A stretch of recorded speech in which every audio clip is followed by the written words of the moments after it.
एक चीनी कहावत है जिसका इंग्लिश अनुवाद है the man who chase two rabbits catch neither.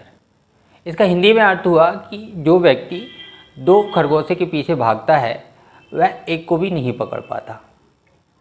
और इसी से मिलता जुलता हिंदी कहावत है दो नाव पर सवारी करना। इसका मतलब यही है कि एक व्यक्ति अगर दो नाव पर सवार करता है, दो नाव पर सवारी करता है तो उसके गिरने की संभावना ज़्यादा रहती है। और अधिकांश लोग सामान्य इंसान हैं, वो अजय देवगन तो है ही नहीं। तो इस तरह की कहावतें, चाहे वो चीनी समाज हो, भारतीय समाज हो या पश्चिमी समाज हो, इस तरह की कहानियाँ सामान्यतः लोगों को बताई जाती हैं। इस तरीके के मुहावरे लोगों को सुनाए जाते हैं ताकि लोगों को इस बात का एहसास हो कि किसी एक काम पर फोकस करने से सफलता के चांसेस ज़्यादा होते हैं। और मुहावरे या कहावतें चुटकुलों की तरह बनाई नहीं जाती हैं। ये हजारों लाखों लोगों के जो अनुभव है उन अनुभवों का निचोड़ होते हैं सामान्यतः। तो इनको बहुत आसानी से खारिज भी नहीं किया जा सकता है। लेकिन अगर हम यूपीएससी का देखें तो यूपीएससी में मामला थोड़ा अलग है। और यूपीएससी में मामला इसलिए अलग है कि एक तो सीटें बहुत लिमिटेड हैं, दूसरा इन सीटों के लिए प्रयास करने वाले नंबर ऑफ स्टूडेंट बहुत ज़्यादा है, और तीसरा कि समय इस एग्ज़ाम को तैयार करने के लिए बहुत ज़्यादा लगता है। जैसे सामान्यतः अगर किसी वनडे एग्ज़ाम की कोई स्टूडेंट तैयारी करता है तो 6 महीने 7 महीने में वह पूरी तैयारी कर लेता है, और 1 साल के अंदर लगभग उसको पता चल जाता है कि उसकी क्या स्थिति है। तो उसके पास उसको पकड़े रहने का और क्विट करने का काफ़ी चांस रहता है। लेकिन चूंकि इस एग्ज़ाम की तैयारी में ही 2-2.5 साल लगते हैं और उसके बाद जो एग्ज़ाम की पूरी प्रोसेस है उसमें 1 साल गुजर जाता है, तो आज ही के दिन अगर कोई स्टूडेंट तय कर ले कि मुझे आईएएस बनना है तो उसको कम से कम 2.5-3 साल की उस प्रोसेस से गुजरना ही पड़ेगा। तो वो इतना समय उसको देना पड़ेगा, और इतना समय, इतना मेहनत, एफर्ट देने के बाद उससे बैक लौटना भी बड़ा मुश्किल है, बहुत मुश्किल है। दूसरा ये कि अगर कहीं किसी लेवल पर पहला एग्ज़ाम दिया, उसमें किसी एक लेवल पर अगर कोई चूक हो जाती है, चाहे वो प्री हो, मेंस हो या इंटरव्यू हो, तो वापस से जो शुरुआती प्रोसेस में इसको शामिल होना होता है तो 1-1.5 साल फिर उसमें निकल जाता है। यानी 4-5 साल पता ही नहीं चलता है वो कहाँ चले गए। तो वक्त स्टूडेंट के लिए रुक सा जाता है, लेकिन वो सिर्फ स्टूडेंट के लिए रुकता है ना, आसपास के जो लोग हैं उनके लिए नहीं रुकता है। और वहाँ से एक अलग तरीके का दबाव फिर शुरू हो जाता है। तो वहाँ फिर स्टूडेंट महसूस करता है कि प्लान बी होता तो ज़्यादा अच्छा होता, या प्लान बी होना चाहिए। तो बहुत आदर्शवादी बातों से भी बचना चाहिए, लेकिन बहुत ज़्यादा रियलिस्टिक होने से भी इस एग्ज़ाम में बचना चाहिए।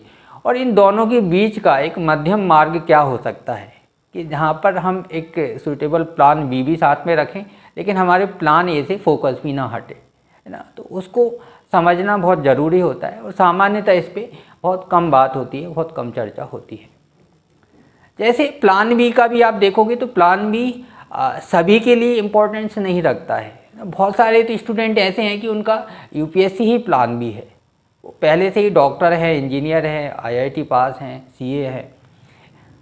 तो ऐसे लोग जो वेल सेटल्ड हैं वो उसके बाद अपने आप को सेटल करने के बाद इस एग्ज़ाम में आते हैं। और आप टॉपर्स की लिस्ट भी देखोगे तो इसमें कई सारे ऐसे डॉक्टर, इंजीनियर मिल जाएंगे, आईआईटीएन मिल जाएंगे। तो उनको प्रॉब्लम नहीं है, वो उनके पास प्लान बी ही यूपीएससी है और उनका प्लान ही सेटल्ड है।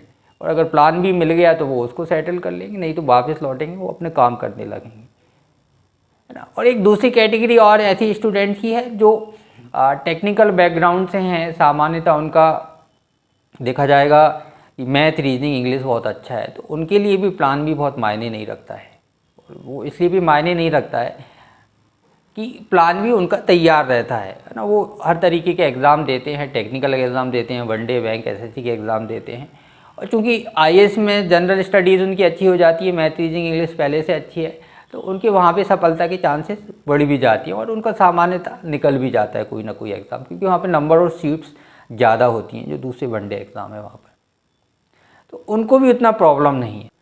प्लान बी की जो मुख्य रूप से जो समस्या है, वो समस्या उन स्टूडेंट के साथ ज़्यादा है जो आर्ट्स बैकग्राउंड के हैं। वो हिंदी और इंग्लिश दोनों माध्यम के हो सकते हैं, क्योंकि उनके पास प्लान बी जो है बहुत लिमिटेड है। तो यहाँ पर उनके लिए ये मुख्य रूप से एक सुझावात्मक वीडियो है, और उसमें कि क्या प्लान बी होना चाहिए और क्या प्लान बी होना नहीं चाहिए, इन दोनों पर हम बात करेंगे। यानी कि ये चीज़ें अगर करने से बचा जाए तो वो हमारा यूपीएससी से फोकस नहीं हटेगा। और दूसरा कि यूपीएससी का फोकस भी चलता रहे और साथ में एक अगर हमारा प्लान बी भी तैयार होता चले, बहुत कम फोकस के साथ ही, कि हमारा तैयारी भी बहुत अच्छी होती रहे और कुछ खाली समय में हम कुछ एक स्किल को भी डेवलप कर लें। ये चर्चा है मुख्य रूप से एक सुझावात्मक चर्चा है और इसमें आप अपने जो पॉइंट्स हैं और आपके अंदर से जो आवाज़ निकलती है, तो मेरा यही सुझाव है कि आप उसी को ही फॉलो करना, आप उसी पे चलना। तो ये मेरी तरफ से ये राय है। तो पहला है कि अगर आप यूपीएससी की पूरे फोकस के साथ तैयारी करते हैं और आपके लिए यूपीएससी एक एग्ज़ाम नहीं है, जुनून है, सपना है, तो आपके प्लान बी में भी कभी भी कोई बिजनेस प्लान नहीं होना चाहिए कि आपके अंदर से आवाज़ आ रही है कि मुर्गियों का फार्म खोलूँगा। तो अगर मुर्गियों का फार्म खोलने जाओगे तो फिर मुर्गियों का फार्म खोलने ही जाइए, आप फिर यूपीएससी की तैयारी छोड़ दीजिए। अगर इस तरीके के सपने आते हैं कि आसपास मुर्गियां और मुर्गे घूम रहे होंगे और बीच में मैं जो है लक्ष्मीकांत बैठ के पढ़ रहा होऊंगा, तो इन सपनों को जो है ख़त्म कर दीजिए, ज़्यादा अच्छा है। या फिर आप जो है जाके मुर्गियों का फार्म ही खोल लीजिए। तो बिजनेस कोई भी प्लान हो ना, ये तो एक एग्जाम्पल है, किसी भी तरीके का अगर बिजनेस प्लान दिमाग में आ रहा है तो उसको पूरी तरीके से दिमाग से निकाल दीजिए, है ना। पढ़ाई जो है, पढ़ाई के लिए जो माइंडसेट चाहिए होता है और जो बिजनेस के लिए माइंडसेट चाहिए होता है वो बहुत अलग अलग होते हैं। आप ऐसा नहीं कर सकते कि एक दुकान पे बैठकर भी और बोले कि दिन भर पढ़ना ही तो है, किताब पढ़ते रहेंगे, इतना आसान नहीं होता है। आप एक लाइन पढ़ेंगे, 2 ग्राहक आएंगे, वो आपको डिस्टर्ब करेंगे। किसी तरीके कोई फैक्ट्री हो या इस तरीके कोई फार्म के हों, बिल्कुल भी काम नहीं करेगा वो, ना आपके बिजनेस को चलने देगा वो। फिर वो वैसे ही होगा, 2 खरगोश पकड़ने वाली बात होगी यहाँ पे शुद्ध रूप से। और हमारे जो पूर्वज रहे हैं, जो अनुभवी लोग रहे हैं, उन्होंने इस तरीके के कामों को ही कहा है कि 2 रैबिट्स हैं और दोनों को पकड़ने भागोगे, ना यूपीएससी बनेगी, ना बिजनेसमैन बन पाओगे, ना बिजनेस चला पाओगे। तो एक तरीके से धोबी के हैज़ स्टार हैज़ बनोगे और न घर के रहोगे ना घाट के रहोगे। तो ये नहीं करना है। दूसरा, अगर आप आर्ट्स बैकग्राउंड से हैं और जवाब है कि ये वैकेंसी भी निकली है, इससे ही निकाल दो, या एसएससी का कर दो, ये बैंक का कर दो, तो ये एसएससी बैंक में इतने हलवा नहीं होते कि आप जाओगे, एग्ज़ाम दोगे और फोड़ दोगे। उनके लिए भी अच्छी खासी मेहनत चाहिए होती है। और आप बहुत आधे घंटे मैथ पढ़ूंगा और एग्ज़ाम दे आऊँगा, तो आपने कहीं ना कहीं यहाँ अपने टाइम को भी ख़राब किया है और वो उधर जाके वहाँ भी कुछ नहीं होगा। आपका मैथ बहुत अच्छा नहीं है, रीजनिंग अच्छी नहीं है, इंग्लिश ग्रामर बहुत अच्छी नहीं है। मतलब इंग्लिश मीडियम आप हो सकते हो, लेकिन इंग्लिश मीडियम होना और इंग्लिश ग्रामर होना 2 अलग बातें होती हैं। तो इस तरीके की चीज़ों से भी बचना चाहिए। जो छोटे छोटे लालच हैं जो या दबाव हैं, तो उनसे भी पूरी तरीके से अपने आप को बचा के रखना चाहिए ना, वहाँ भी नहीं जाना चाहिए। तो बेहतर सुझाव, जो बेहतर प्लान भी आपके लिए हो सकता है, एक तो हो सकते हैं वो पीसीएस एग्ज़ाम। पीसीएस एग्ज़ाम इसलिए भी क्योंकि पीसीएस एग्ज़ाम के जो सिलेबस हैं और यूपीएससी की जो सिलेबस है उनमें काफ़ी समानता है, सिमिलरिटी है। उनका नेचर बहुत अलग है, एग्ज़ाम का नेचर बहुत अलग है। एग्ज़ाम का नेचर ऐसा कि सब्जेक्ट वही रहेंगे, लेकिन यूपीएससी में बहुत डीप में जाके पूछा जाता है और पीसीएस एग्ज़ाम थोड़े फैक्चुअल ज़्यादा होते हैं। लेकिन आप अगर जो डीप आप एग्ज़ाम को जो डीप आप एक सब्जेक्ट को पढ़ रहे हैं, अगर उसमें कुछ फैक्ट भी याद करते हुए चलेंगे तो वो पीसीएस आपको निकाल देगा। और पीसीएस कोई छोटा एग्ज़ाम नहीं है ना, जैसे आईएएस पीसीएस या आईएफएस वगैरह को छोड़ दे तो डिप्टी कलेक्टर या डीएसपी की जो पोस्ट है तो वो भी यूपीएससी के जो बाकी बी ग्रेड के या दूसरी पोस्ट है उनसे कम नहीं है, छोटी नहीं है, बड़ी कही जाएगी। और वहाँ भी चांसेस तो रहते ही है कि आप प्रमोट होकर किसी न किसी दिन कलेक्टर भी बन सकते हो। तो पीसीएस को साथ लेकर चलना चाहिए, इसमें कोई बुराई नहीं है। और आप आर्ट्स बैकग्राउंड से हैं तो वो दोनों एग्ज़ाम ही आपके लिए बने हुए हैं, आपको निश्चित रूप से उन दोनों को साथ लेना चाहिए। और उसमें ऐसा कोई भटकाव भी नहीं है, आप तैयारी कर ही रहे हैं, आप सब्जेक्ट पढ़ ही रहे हैं, तो उसमें क्या बुराई है ना। अगर इस तरीके की सोच है कि बनूंगा तो आईएएस ही बनूंगा, नहीं तो जो है कुछ नहीं बनूंगा, इसमें आपके साथ रिस्क तो है लेकिन सफलता के चांसेस भी बढ़ जाते हैं। और अगर ये सोच ही लिया है कि जीवन में फिर जो होगा देखा जाएगा, तो आप इसके साथ भी जाइए, इसमें भी क्या बुराई है। आप अगर जीवन में वो नहीं कर रहे हैं जो आप करना चाहते हैं, तो फिर बाकी दूसरों के हिसाब से जीवन जीने का क्या फ़ायदा है, क्या मतलब है। तो वह भी किया जा सकता है।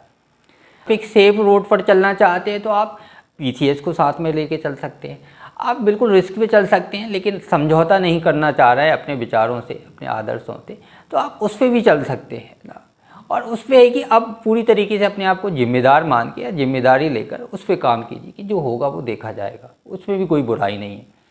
तो ये जो बात है जो है कि प्लान भी होना चाहिए, तो वो फिर है कि आपके लिए वो यूपीएससी क्या मायने रखती है और वो किस तरीके का प्लान भी हो। तो अगर आप थोड़ा सा सेफ लेना चाहते हो, अपने आप को सेफ चलना चाहते हो, तो आप पीएससी साथ में रख लो।